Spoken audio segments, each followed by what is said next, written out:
Hey Batu. Hello Ole.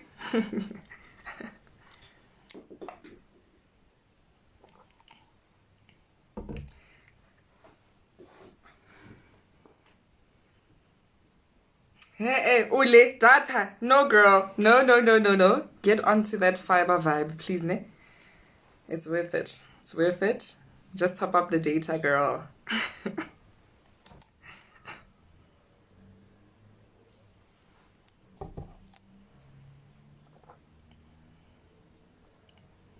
I thank you, ma'am. Thank you, Batu. So today I kept it colorful because pride colors. Love it. Love it. I'm just waiting for Ricky to join.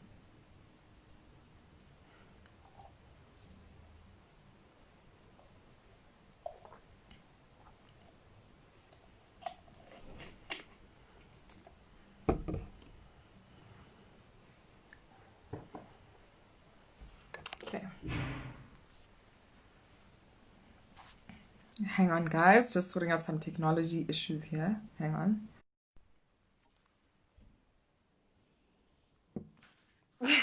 Ole, you're so funny. Thank you. Thank you. Marimeti are good. Waiti meti are other things. Hello, Lolo. Hello, Kiki. You guys are so awesome. Thank you for connecting. I'm waiting for Ricky to join. Oh, okay.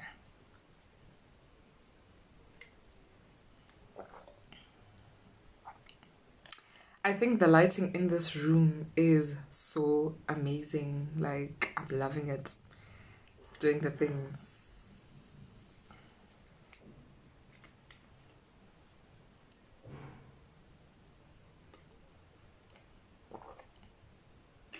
Yay! Ricky has just joined us. Yay! Okay, amazing. Okay, let me accept his. Ooh, ooh. Get excited to it. Lim Nagi, get excited to her. You. Woo! Hello.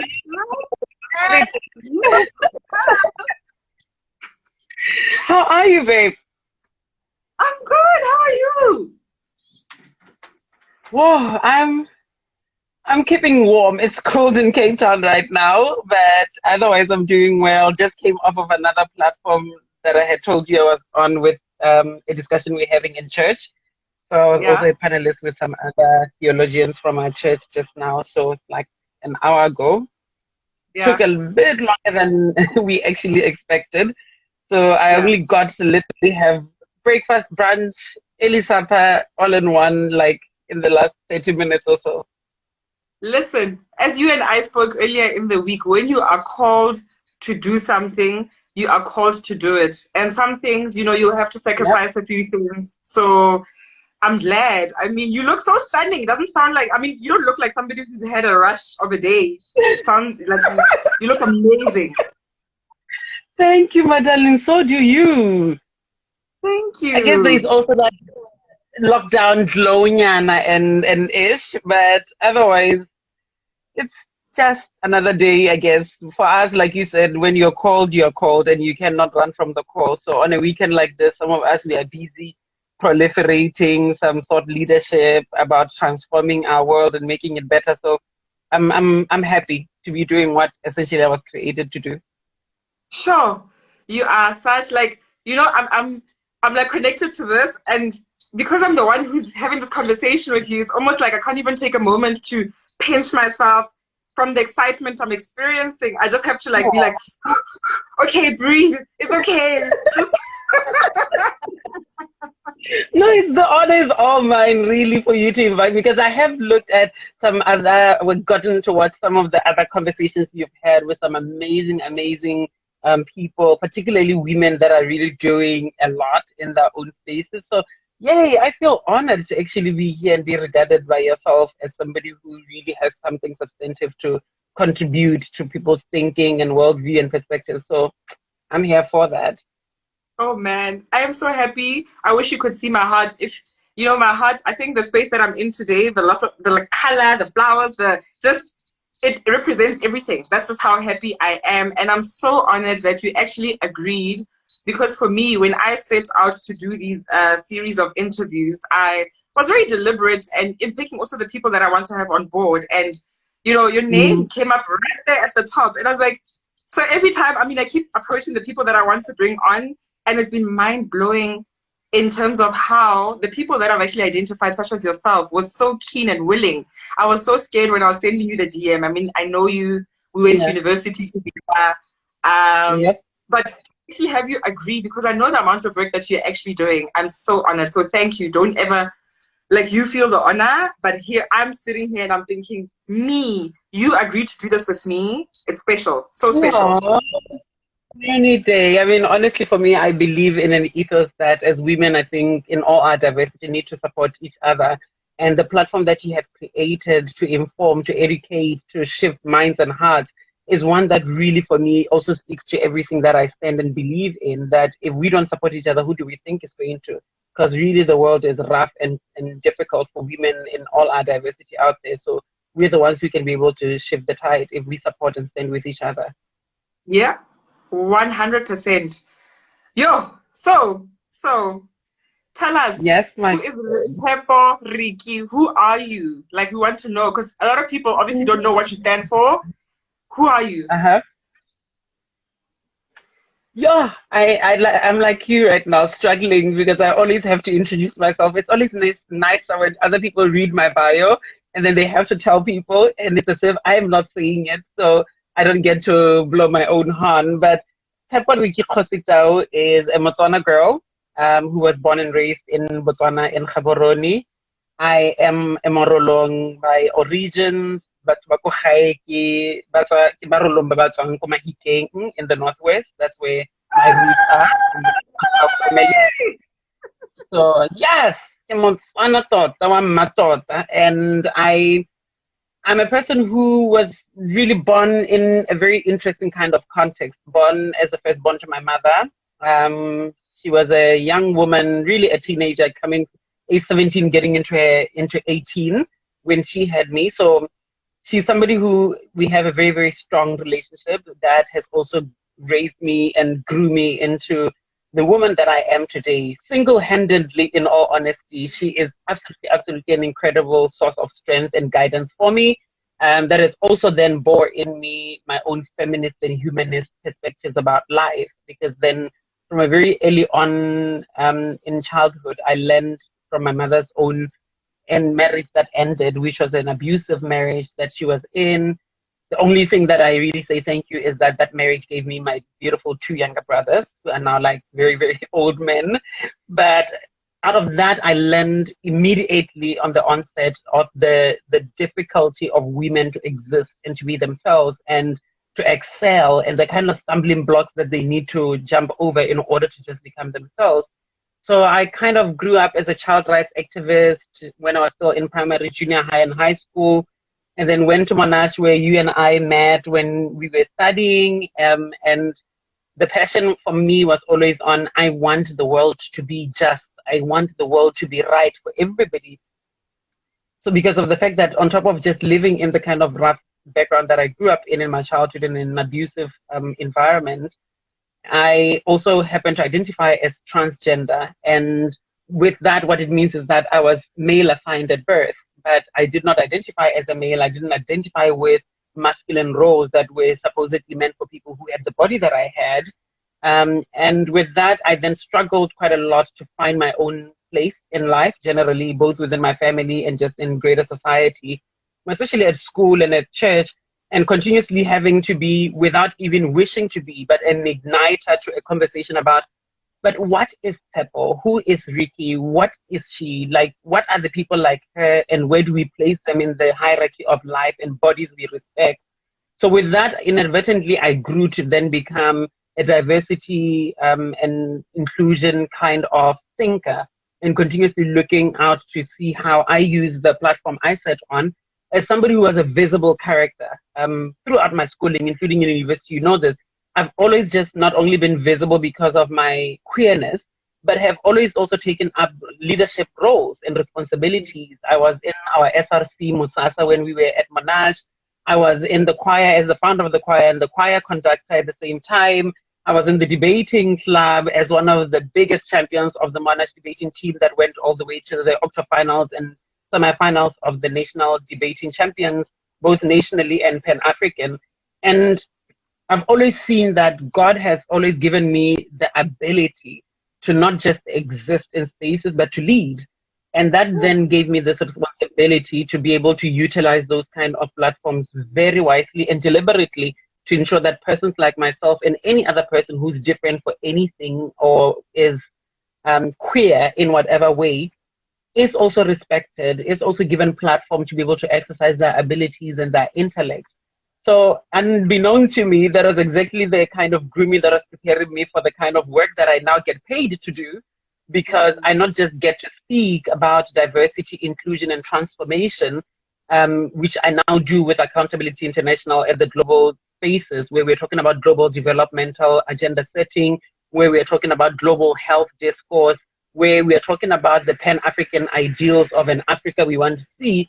I am that kind of catalyst to the conversation about who are the people that we are actually talking about when we're talking about sustainable development. We've got the SDGs and we've got Agenda 2063 on the African continent. And many a times it is spoken about from a very cis, heterosexual or heteronormative lens, where the thinking is just that for development to be sustainable, women need to be integrated. Let us also integrate people who are differently abled. I don't like the language of disabled people. I don't think anybody is disabled. So I rather go with people who are differently abled, because everybody is abled in every single way that their bodies permit them to.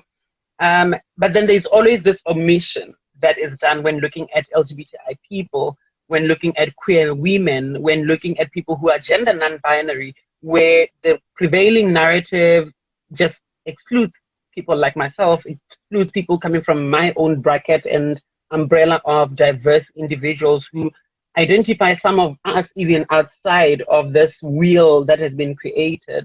So I do a lot of that work and I get paid for it, but at the same time, I am a columnist with the Botswana Gazette in Botswana. So I have a fortmonthly kind of column that is called Queer Eye. And queer eye of this very eye, it's queer of the self, denoting the eye that which I look at the world.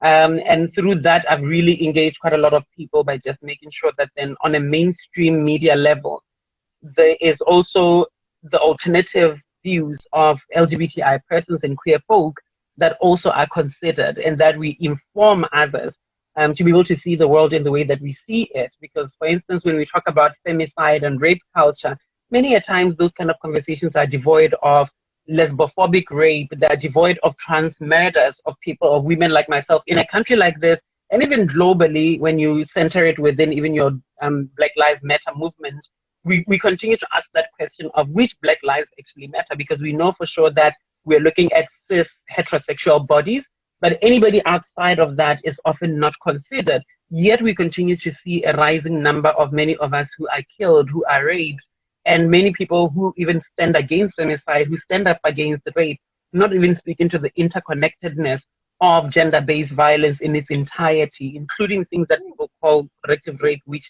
in my language we call it lesbophobic rape or transphobic rape, because there's nothing to correct, and we cannot affirm and say such things as saying to people, corrective rape exists. It does not exist. It is hate-motivated rape. It is transphobic, it is lesbophobic, it is homophobic, and that's what we need to call it and call a spade a spade. So I'm that kind of a person. And like I said to you, I'm also Christian. I'm a liberal Christian. And obviously, being that I'm trans-identified, there's a huge responsibility on my shoulders. And others, obviously, I'm not the only person who's doing this work within the church to transform religious doctrine and to transform the way in which church extends its own pastoral support and care to all other people. So a lot of my other work is also doing the same level of advocacy within the Methodist Church of Africa that I'm in, and in the greater discourse of faith-based organizations and faith-based institutions. One of my favorite reverends, who's a dear friend of mine, Reverend Jide Macaulay, is actually on this call. I just saw him saying hi. Yeah. And I associate with a lot of those kind of theologians who believe in queer theology in women's liberation theology, in a decolonial theological kind of thinking that also asks Africans to have to dig very deep in and of themselves, and particularly in our history and our backstory, to understand who were we before we even learned these Christian doctrines that tell us that certain bodies that are much more valued than others.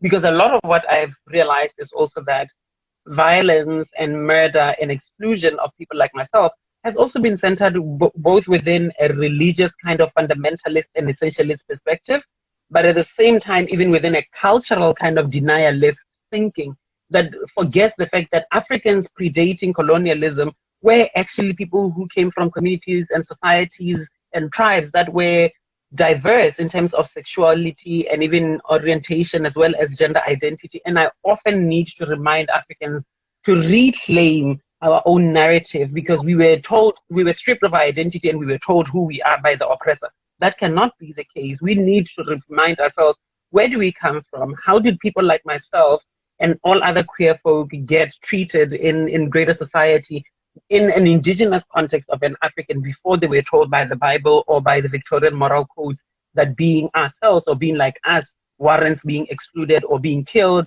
or being essentially thrown out of our own even families. So I do quite a lot of that work even within the church in and of itself. And I'm a fashion designer as well, married to another fashion designer. My husband is a designer himself. So that's another thing that I do, that I have to take that label that I'm actually a fashion designer. Primarily, I love Afro couture. I love to take our own African aesthetic and textile and absolutely make it modern and contemporary, but also still giving each and every person that we get to dress, particularly women, their own sense of I am unique and I need to celebrate it and not shy away from those things that are my own unique features. Sure. Yay. Yay, yay, yay, yay.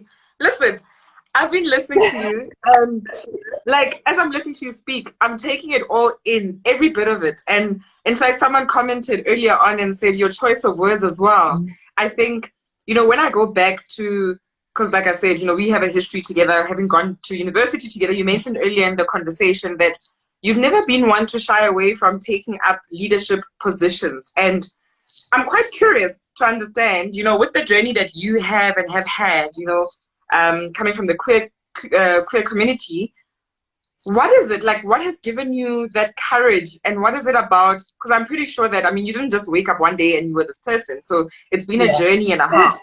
So coming back from, I think from your childhood, because you also mentioned family, what is that thing that you would say from your upbringing then gave you the courage to be who you are and to voice out the things that you actually passionately believe in? What is it? It stems from my mother's way that she brought me up.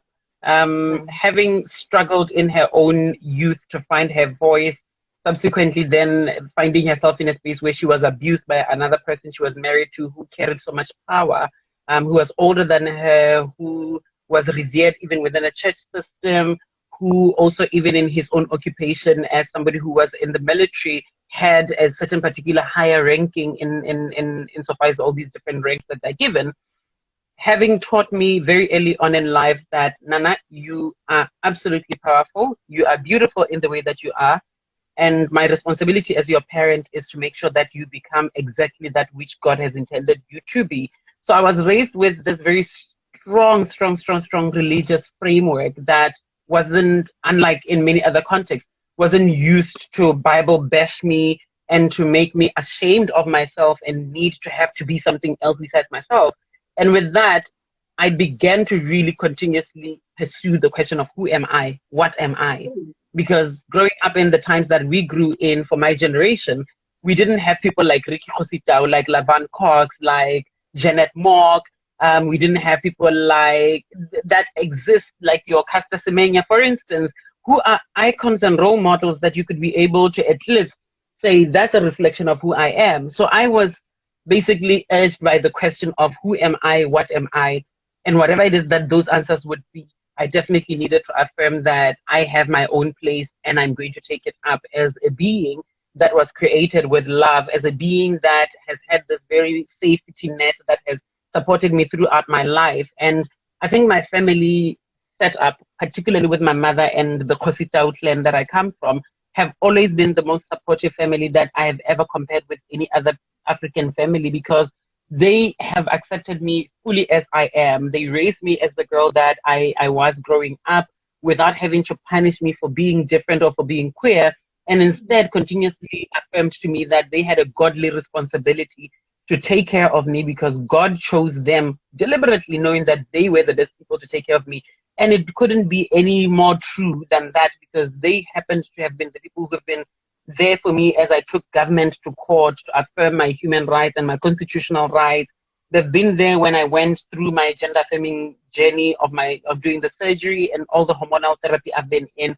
They have been there throughout me going into university and ensuring that I actually studied what I wanted to study, which was international relations, specializing in human rights law, with an intention of continuously speaking on greater platform for others like myself.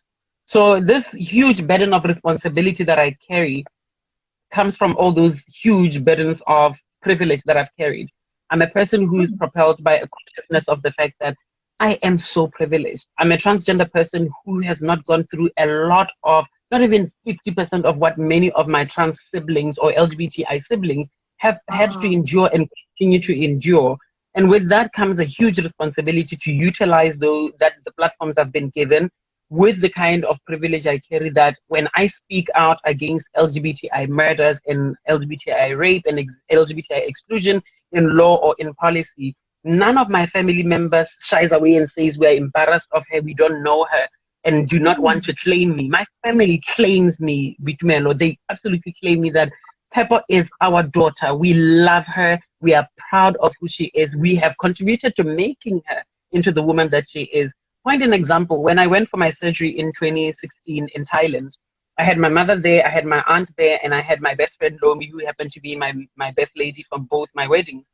And we not only went to Thailand with my family, with these strong matriarchs of my family, but we came back and my own uncles and my grandmother said, we want to do a traditional ceremony, something that has never been done.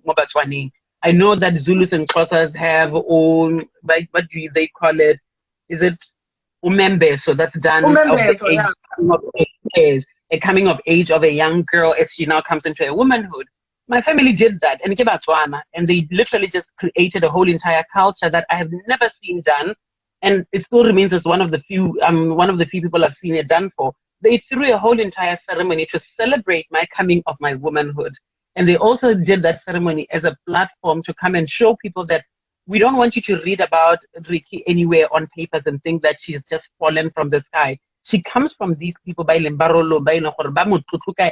very proud of the woman that she is, and they used it as a platform to educate people that these are the struggles that we had. As much as we may make it look as if it's simple, it wasn't that easy.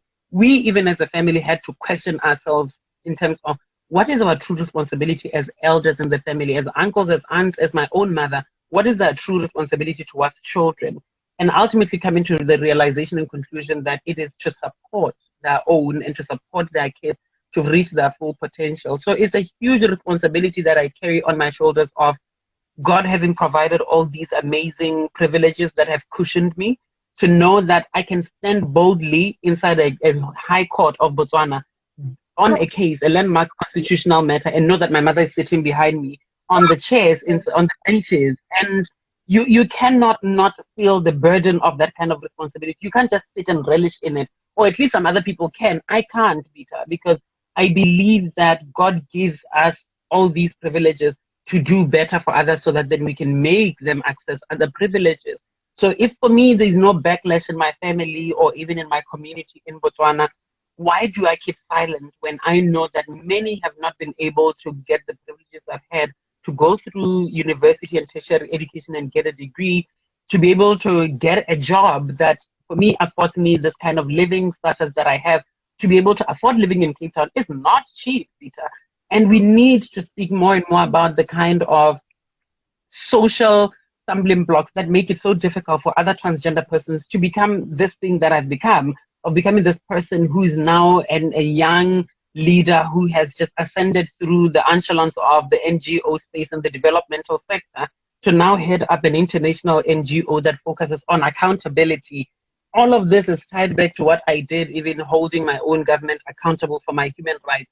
All of these things are intertwined, and it's literally God's deliberateness in using me to be able to make change that I need to see in the earth, because God will not descend from heaven and just come on earth and make that change. God uses us as people around one another to make those kind of changes and make provisions for others and ensure that we deliver on justice. Because everything that God is for me is a lover of justice and a lover of diversity. And that's what I've learned, that God asks of us to continuously ensure we don't coexist with violence, we don't coexist with exclusion, we don't coexist with oppression and say nothing. When we go silent, then we are failing on a commandment that this God has given to us to do so. Yo. You know, you said something, and I think so. I mean, you're speaking a lot about God and obviously the work that you do in the church as well, right? So you've been courageous enough because you've had the support of your family, the backing of your family, to be able to, you know, fight for not only for yourself, you know, knowing and identifying quite early on and knowing the awareness of self and being able to say, you know what, yes, I'm not going to be selfish. It's not just going to be about me, but I'm going to be fighting for other people like myself. So that often comes at there's a cost that it comes with, and, you know, lots of sacrifices. And when you're one that's breaking down barriers, there's a lot, it's a big responsibility. And I think I want to just commend you there, because I know you're attributing it a lot to, you know, what God has led you to do. But you've also done quite a powerful thing, and that's to surrender and say, you know what, I embrace and I'm going to take on this role and I'm going to do my best at this role. So I want to commend you for that, firstly. And I think I also want to understand, you know, obviously you've mentioned that your family, they've been quite supportive quite early on, and they've backed you. They haven't been embarrassed about anything, and they've said, this is our daughter and we are 100% there with her. You know, with the court case as well, they've been there throughout.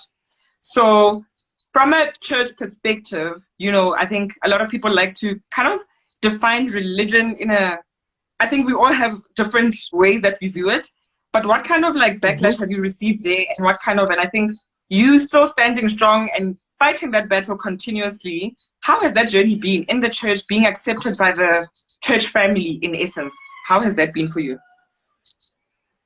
I mean, it definitely has been a mixed masala of reaction to the existence of people like myself. But I need to be honest in that the Methodist Church of Southern Africa specifically has a very strong doctrine that believes that all people can be saved and all people can be saved to the utmost, in that every single person, regardless of their difference, ought to be loved, and we ought to extend the love of God to them and embrace them into the house of God as they are, of which then it has cushioned me over the years to be able to be visible. And I think some of the privileges that God had enabled me to be able to do this work within the church has been God giving me the ability to sing and to arrange music. So I always have to speak about the fact that I come from a musical background, a musical family, and I had been a youth conductor for years, all through to even university. You'll remember that I founded with my cousin Leboga Matsidiki the Monash choristers. And that was still me continuously feathering this tool that God had given me, that you don't need to just stand in front of people and just talk to them as if you are dictating. Use even music to be able to speak to their hearts and to their minds, and to be able to give them the messaging of what I am as a God who loves all of my beings as I've created them as my own face in every single one of us. So I've always been one who was fortunate enough to have that kind of entry point, being music ministry in the church as a youth conductor who happened to be queer. With that, then there was no way of denying that God is working through this person. God is working through this girl. And as we needed to now have a deeper conversation about ourselves, if we are to claim that they are, and they, I mean my people who are LGBTI and queer, we are without God, then what was God doing through me in the church? Because then that was a prime example that was in everybody's face, that wait a minute, we might have been wrong all along. Because then even I think that is in Hebrews, the book of Hebrews also tells us that never be ashamed to be hospitable to the foreigner, because you don't know, you might just be giving hospitality to an angel. And we've seen many a times and we open ourselves up and we allow others to enter into our spaces, we never know the kind of angels God is sending towards us to change us. And now you connect that to my family that is strongly, strongly Methodist. There's a huge Methodist heritage in my family, stemming from my great-great-great-grandmother, also to my grandmother, and to my mother, and to myself, who have been there actively in the church, as some of us being in the choirs, some of us as local preachers, who have shown Christians in our church and our domain specifically that you can be able to love your LGBTI child without having to somehow feel like you are divorcing yourself from your God. And that if anything, when you love your LGBTI and queer child, you are actually enabling them to even propel themselves further and succeed in life. Hence, I am a prime example that are often given to people that look at what she's able to achieve. If we had ostracized her, if we had said we dissociate from her, she probably would not be where she is right now, where she is doing incredible work at a global level. And I always go back to this example that we were given in Genesis 37 about Joseph, who is the dreamer, the one with the multicolor coat, who was born to Jacob, and how he happens to have been this feminine character who was male assigned, that his own father loved him so dearly that he created something that in the Hebrew translation of the word that's used for it, it's something like a pasum that was used to define a coat that was fit for a princess. The only time that we see the resemblance of that coat that was made for him is when you look at 2 Samuel chapter 13 as well, where it speaks to Tamar, who was the daughter of King David, who was wearing a similar kind of robe as the one that Joseph's coat was defined as. And it tells you something, Beta, about the kind of parenting that Jacob had. It tells you that if and when God did not intervene to make sure that Jacob affirmed Joseph as his child and loved him in whatever kind of flamboyance that he had, because that robe, we are told that it's not a robe that you could work with and go and herd cows with, to the point that his own brothers hated him so much that they pretended to the father that he was dead and was killed by a beast, yet they sold him off to the merchants in Egypt. And he now comes to be sitting in Egypt in a very powerful position as an advisor to the Pharaoh. At the time that they come to now ask for grain and for food and to buy stock, when now Canaan was in a famine, Joseph is the one who saves his family by giving them a golden cup inside of the bag of seeds that they had gotten. And actually at later point invites them to come and live with him in Egypt, where their own brother, who was very feminine, who the father had made this thing for him that just made him too weird and too queer, happens to be their savior. And that's a greater message that people who are struggling right now with, how do I raise my own LGBTI child because I'm a person of God? No, God does not ask you as a parent or as a family to dissociate from one of your own just because they're queer. If anything, through the message of Jacob, who are all descendants of the house of Abraham, is that you actually have the responsibility to love them and nurture them and support them to reach their full potential, because tomorrow they might just be the one that comes to save you where you have famine. I'm proud to be a child who's here right now, who is able to support her own mother back in Botswana. As difficult as it is, obviously, living this far off, but I am able to contribute at home, and I'm able to support my own brothers in some of their own endeavors with their own business. And that would not happen, Beta, if I had been thrown out, if I had not been supported to get an education. And unfortunately, we live in a society where even as people of faith and people who are religious and Christians even, we continuously are seeing the injustices where the education system fails LGBTI people, where the legal framework and the policy framework is exclusionary of persons like myself, such that we cannot be able to find jobs and employment, that we cannot be able to found our own businesses, that we cannot be able to found a livelihood. That's a serious injustice that I often ask anybody who is a person of faith, that if Jesus Christ was walking right now on this earth, seeing the status quo as it is, particularly just put yourself in a position of LGBTI persons and queer folk, if Jesus Christ was walking the earth right now, what do we think he would say about the status quo? 1. 2, what do we think Jesus Christ would say to us as those who want to emulate him and follow in his example when we go quiet and silent, yet we continuously are seeing the murders of people like Lindo Kutlele, who was killed just at the beginning of some months back in Durban, And people were there were onlookers who did not intervene when this child was stabbed to death 15 times. Where were we when the Ricki Kgositaus were denied their own identity? Were you there with her in court when she was having to fight for her own rights? Yes, the Proverbs that we read tells us that you need to be there fighting for the rights of all and for their dignity. Are we doing right by those that society has marginalized and has oppressed? And I don't think so. So for True. me, I continuously selling that very narrative of Jesus Christ who was a social justice activist. I said that earlier on a platform we had within the church earlier. We had a webinar at 11 o'clock that was organized by the youth movement, the Wesley Guild. And I said to them, everybody needs to understand that Jesus Christ was not a conformist. Everything that that guy was, honestly, I can speak honestly and say that guy was no conformist whatsoever.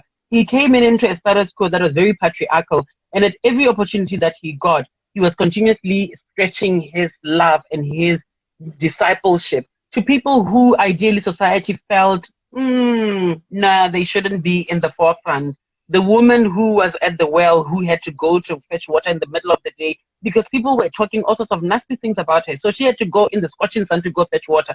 Jesus Christ asked for water from her at the well. This is the Samaritan woman. You look at as well even the woman who was to be stoned to death for committing adultery. Jesus Christ says, if you are without sin, be the first to cast the stone. Nobody was able to condemn her because of the fact that Jesus Christ continuously is asking of us to look ourselves in the mirror. And if we are without sin, then we can judge. But if we know for ourselves for sure that a human being is a flawed being, we err every single day, we make mistakes and we learn from them and we try and do better. As such, none of us can be able to judge another for whatever thing that is wrong about them, because it does even say in Matthew 6 that you cannot talk about the speck on another person's eye when you've got a log inside of yours. So clear out your eye first before you want to go and help another person. Because of the fact that we are of sin as individuals, we err, we make mistakes, we make errors, but every single day we try and become better. So none of us is an angel walking on this earth to be able to claim a sense of superiority. And for me, because I'm a person who's called into ministry within my church, I have had to be very bold enough to say, as much as there are people I know who do not like the very fact that I am queer and I'm open about it, and there's nothing I can change, because I cannot reform out of being a transgender woman. I can't change that. I was born in that way. God created me that way. At the age of 4 years, I already knew I was a girl until I was told I'm not a girl. And then that's when this whole entire war with the world began for me, realizing that I actually see myself differently. So if at all somebody feels that what I am is something that's erroneous, how do you correct somebody for being and being born as they are? The same way right now we are saying we can't change the color of our skin, and we cannot continue to have to apologize for being black while white people are racist towards us. They are excluding us and they're even killing us for things we cannot change about ourselves. I certainly cannot change the fact that I was born transgender, and for heaven's sake, if God did not want me as transgender, all these affirmation processes that I've gone through, all the 7 years of my litigation in Botswana in the High Court would not have been successful if at all God had not wanted it to be. So I stand in saying, regardless of the sticks and stones thrown at me, they do not change the very fact that I am a face of God. I am a child of God. I am loved by God. I was given an affirming family with a purpose for me to be able to exist in today's context and stand up and say, can we stop having to ostracize people for things they cannot change about themselves? If you're asking somebody to stop stealing, I can entertain you to say it's wrong to steal because you are robbing others. But at the same time, the humanist in me and the intersectional feminist in me says, let's also have a conversation about why is that people need to also steal, Bita? Because if at all we lived in an equal world, in an equitable world, nobody would need to have to steal, because then they would be provided for. Their livelihood would be able to afford them a certain sense of living and existence and access to the certain things that we take for granted in our lives. Because if you go and put somebody in prison for having stolen a loaf of bread, and not having to ask yourself, why is somebody stealing bread? Then there's something fundamentally problematic and flawed about the way in which you look at the world and what is good and what is bad, what is right and what is wrong, because life is not as black and white as people want to claim it to be. And I have a very strong belief that God continuously creates many of us and puts us in these strategic positions to be able to send a message that many of us do not even think and fathom if it's possible. But God instructs us in order for us who have that ability to see this world that God has shown us to speak to others and bring them to this light that God loves diversity. We see it in birds of all kinds. Some fly, some don't fly. Some are able to grow wings. Some of them just have these very flightless kind of stature and ability. We've seen it in the fishes of the ocean that you've got a humpback whale, and then you even have a little goldfish. But when it comes to human beings, we can accept ourselves as our diversity only to a certain degree. When it now gets to sexual diversity and gender diversity, we start saying God diversity is finite. It cannot be finite. Everything that we see on earth, God has created it with an intention and a deliberateness, of which then there's no limit to the diversity of how the bodies that God creates and puts on earth are. Some of us are born without limbs, but we are still able to even at some point become swimmers. I know gold medalists who do not have a certain limb. Look at Natalie Dutoy. I mean, we've seen all of them. We know absolutely how God creates bodies with all different shapes, but giving them abilities to be able to perform. And let's celebrate all those bodies. And even in sexuality, if we believe that heterosexuality is a form of sexuality that God created and gave to heterosexuals, how do we then determine that God has not given a homosexual their sexuality? How do we also put a limit that a woman cannot be created as this woman who's now speaking to you right now on this live feed? God has no limitations to what God is able to create until and when we realize that we are unfortunately trying to make a creation about this omniscient, omnipresent, omnipotent, omniparent God that will never be true. Sure. Listen, yo, yay, yay, yay. Well, becoming a preacher a little bit there, but essentially what I do and my belief systems for me are all intertwined. I get paid to do advocacy, but I'm also called into ministry. One day, I believe in the next 6-7 years, you'll now be calling me Reverend Kgositau-Kanza, and it's all interlinked. All of it is interlinked because I was created just for that. And it's important that even within the church, we begin to see more and more examples of queer persons who are people of faith, who are also serving as ministers and providing pastoral care. That way, that's the only way we can be able to even ensure that this love of God extends to all of God's people in their diversity, because some of us have to be in those spaces to ensure that our own are also able to be given the pastoral care they need. Look, I'm just like, I'm listening, and I even see Mr.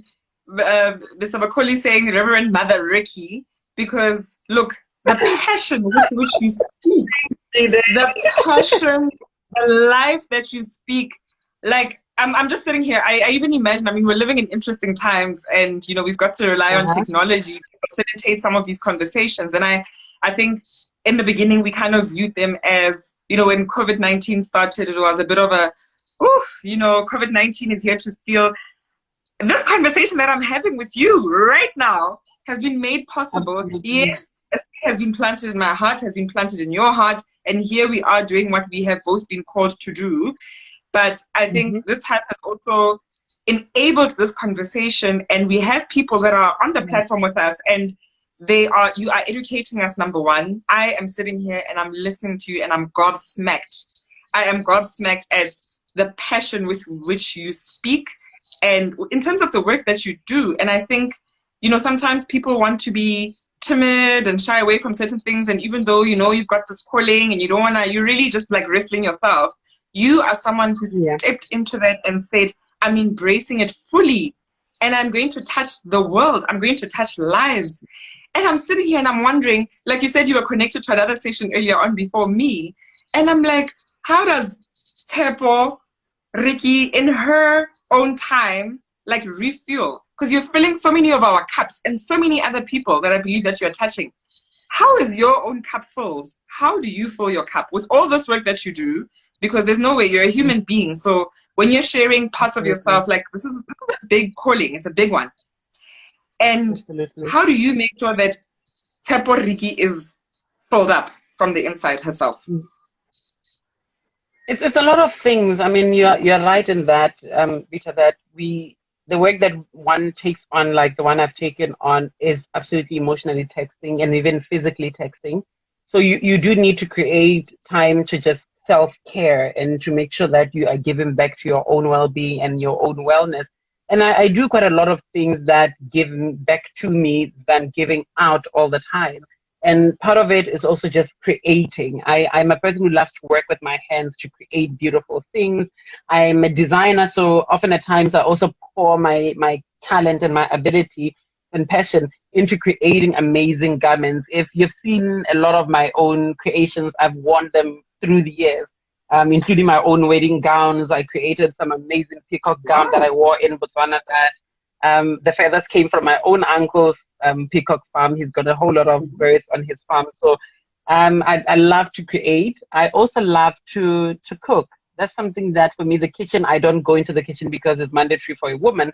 I go into it because I personally love cooking. I've always loved cooking. It's always incredible to see how people feel a sense of love and the replenishing when you've made an amazing meal for them. And I learned that from my mother, that the best way to also show love and to extend love, both to the self and to others, is to just cook an amazing meal. There's nothing as incredible as just after a long day of work to just sit down and just have an amazing dish of really home cooked meal with so much love. And that's some of the other ways that I give back to myself, because when I love to cook good food because I love to eat good food. And I also believe Sorry, in that. In can the I pause you? I saw the Yes. other day, I saw you made croissants. And I was like, I can cook. Yes. You made croissants. What? It's actual things. If it were not for our calls, I usually make them over the weekend. I make pastry over the weekend, and then we get to enjoy it for breakfast on Saturdays and Sundays. So I still have some puff pastry I made yesterday that I still need to complete the last stage of it. Hopefully tomorrow I'll be making some croissants and some other pastries. I'm also a lover of just experimentation. I love to try out new things. So for me, once I reach a certain place where I'm like, okay, I didn't know this. Now that I know it, what else do I need to know? I then step up to wanting to challenge myself all the time. So even doing puff pastry, I know everybody steers away from it like, puff pastry takes forever. That's one. Two, it requires so much patience. And three, it just needs so much love. So I'm one person who loves to try out new things. I love to try out new recipes. I love to try out new cuisines as well. So it's just that other place where I'm able to give to the self. But more than anything, now taking care of this body as well.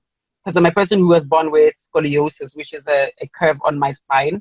So I often need to see a chiropractor on a regular. So I see a chiro. Now that we are in lockdown, I have not been able to do my hot yoga. You can do yoga at home, yes, but hot yoga requires the hot room. So that also helps me with just relaxing a lot of my muscles and then detoxing quite a lot. So I enjoy doing that as well, which is something that continuously just refreshes me. But more than anything as well, to continuously touch base with my loved ones, with friends, even like now doing this, for me, this is part of self-care because it's important to continuously surround us with these voices of affirmation. Yes, you can be able to affirm yourself. And I say this to myself all the time that I'm absolutely beautiful, I'm absolutely intelligent, and I'm very powerful. But when you're also around and surrounded by those voices that echo back that voice towards you, that is really incredible because then a lot of other people require of that intellect of yours, they require of that power and strength of yours, and you must also then be able to bring it back to yourself. And I'm privileged to still have my mother in my life right now and to have the kind of friendship that we have because my mother really made sure that we were friends, both because of the age gap, which is only 18 years between her and I. I grew up with her as just like a sister to me because then I ideally had two younger sisters who were also like my older sisters, Mama Nismangale, Mama Nisindobole. So I grew up in that environment where I could be able to talk to my mother and I still can talk to my mother about anything.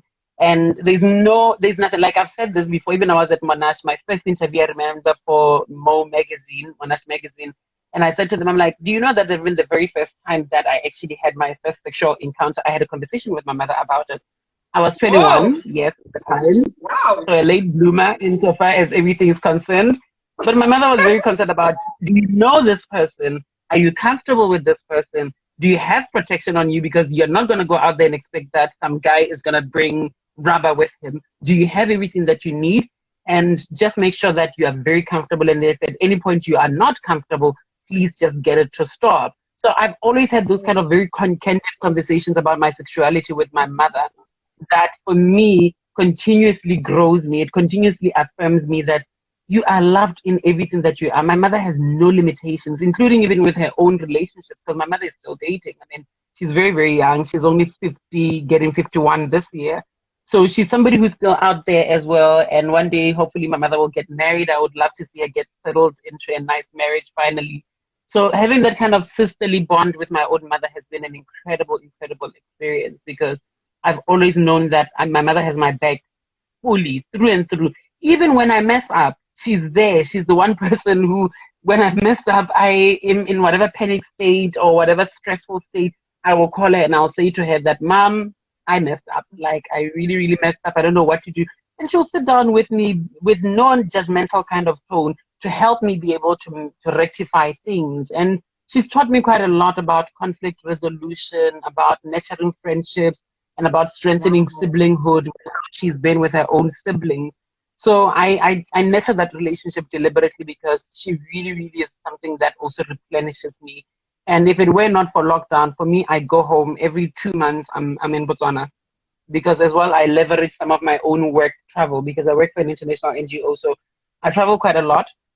So going home is always an incredible, incredible pilgrimage that I undertake, which I take every 2 months in a year when I'm able to. So I've not been able to do that, of which then it means I have too many calls with my mother now than I can count. But it's always great to just get that sense of love from her and just be her baby, because at times, I mean, we do a lot of things out there, but it's always great to just go back and be your mother's child and be reminded that, hey, you still have a parent out here who actually cares about you and loves you. So you don't always have to be tough like you need to be out there in the world. With me, you can be your vulnerable self, and I will be there to hold you. So I absolutely, absolutely cherish that relationship as well.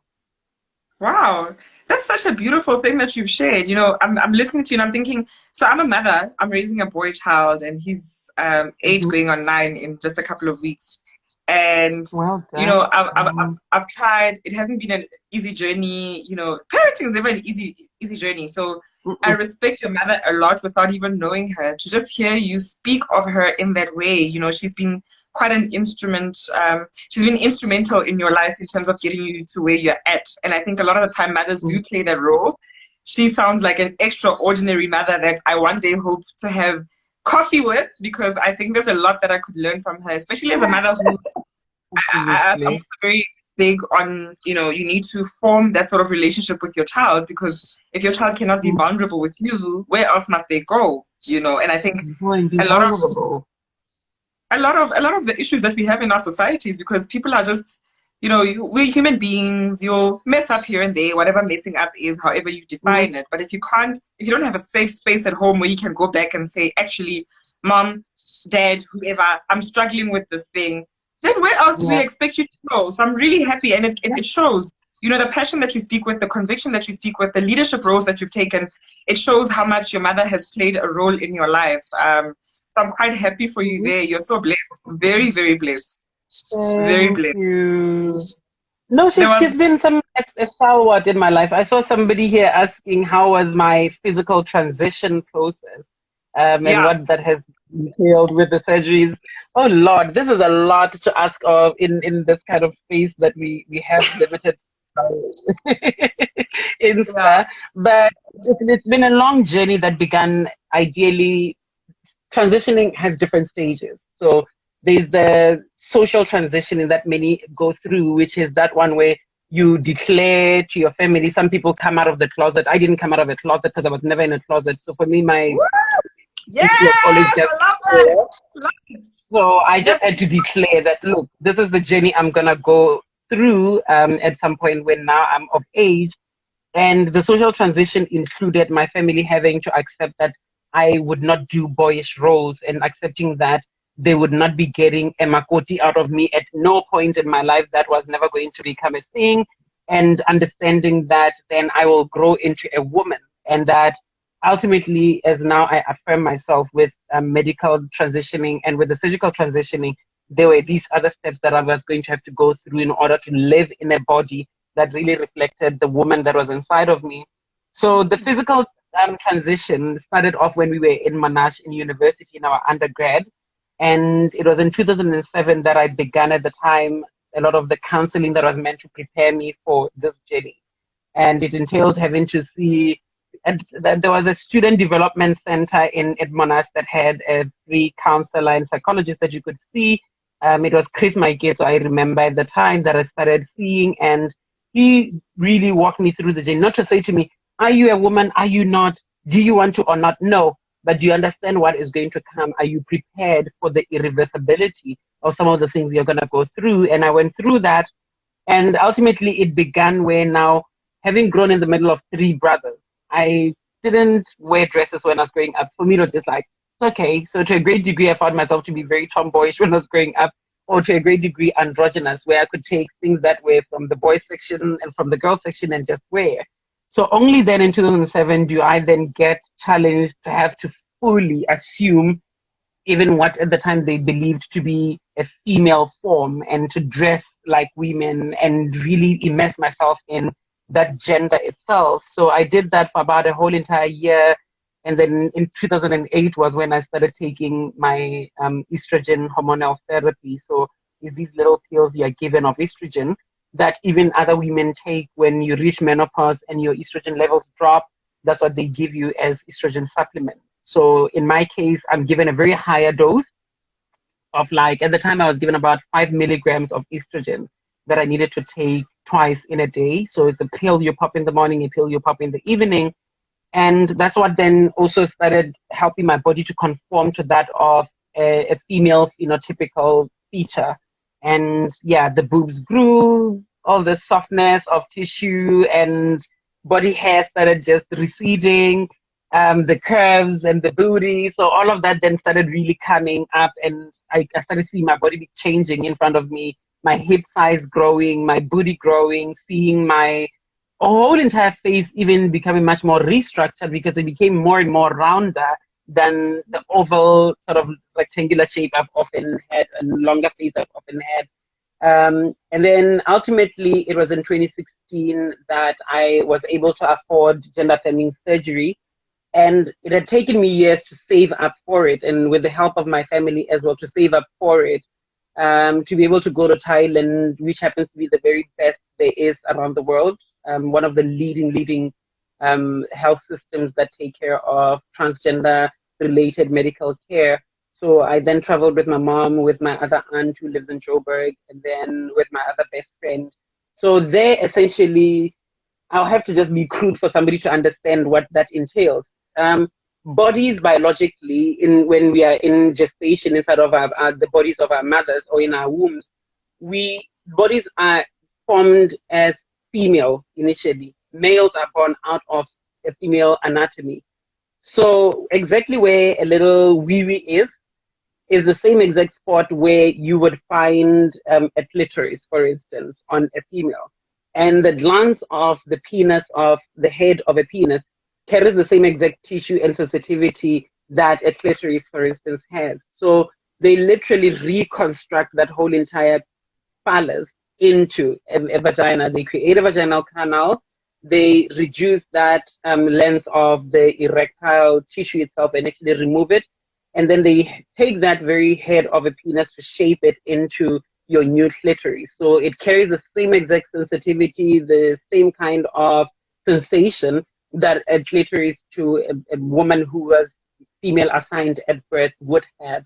And then obviously taking your urethra and then repositioning it where your pee hole would be as a female. That's exactly what they do. And then taking all that excess skin to create what is the lips of a vagina, the labia majora on the outside, that then they tie and then they just sew nicely in order to create the lips of a vagina as it is. The clit is exactly where any other female's clit is. The pee hole is exactly where it's supposed to be, where the urethra is. And then the vaginal canal is right there at the bottom where it's supposed to be, fully functional. I mean,